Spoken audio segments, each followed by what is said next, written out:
আমি একাই পুরো ম্যাচ হারিয়ে দিয়েছি। জিম্বাবুয়ের বিপক্ষে সহজ ম্যাচ হারের পর এভাবেই দায় স্বীকার করে নিলেন অধিনায়ক শান্ত। বোলাররা জয়ের সুযোগ তৈরি করলেও তা বারবারই ক্ষীণ হয়ে এসেছিল ব্যাটারদের ব্যর্থতায়। শেষ পর্যন্ত জয়ের স্বপ্ন দেখেও হারতে হয়েছে টাইগারদের। বিলসেট টেস্টে জিম্বাবুয়ের বিপক্ষে 3 উইকেটে হেরেছে বাংলাদেশ। যদিও দ্বিতীয় ইনিংসে সুযোগ ছিল ঘুরে দাঁড়ানোর, তবে চতুর্থ দিন সকালে নাজমুল হোসেন শান্তর আউট অনেকটাই ব্যাকফুটে ঠেলে দেয় লাল সবুজদের।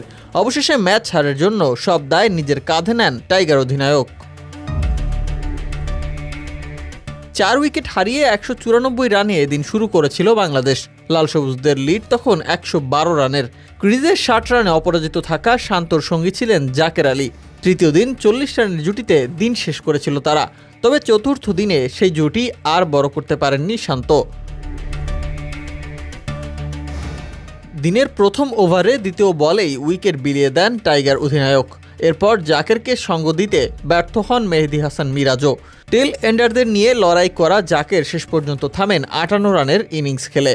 বাংলাদেশ থামে 255 রানে। 178 রানের সহজ লক্ষ্য পেয়ে জয় তুলে নেয় জিম্বাবুয়ে। ম্যাচ শেষে সংবাদ সম্মেলনে হাজির হয়ে শান্ত জানান, তার আউটই ঘুরিয়ে দিয়েছে ম্যাচের মোড়। সে সময় আউট না হয়ে জুটি বড় করতে পারলে হয়তো জয়ের জন্য পর্যাপ্ত সংগ্রহ পেয়ে যেত দল। দায় কাঁধে নিয়ে তাই শান্ত বললেন, আজকের ম্যাচ নিয়ে যদি জিজ্ঞেস করেন অধিনায়ক হিসেবে পুরো ম্যাচটা আমি একাই হারিয়ে দিয়েছি।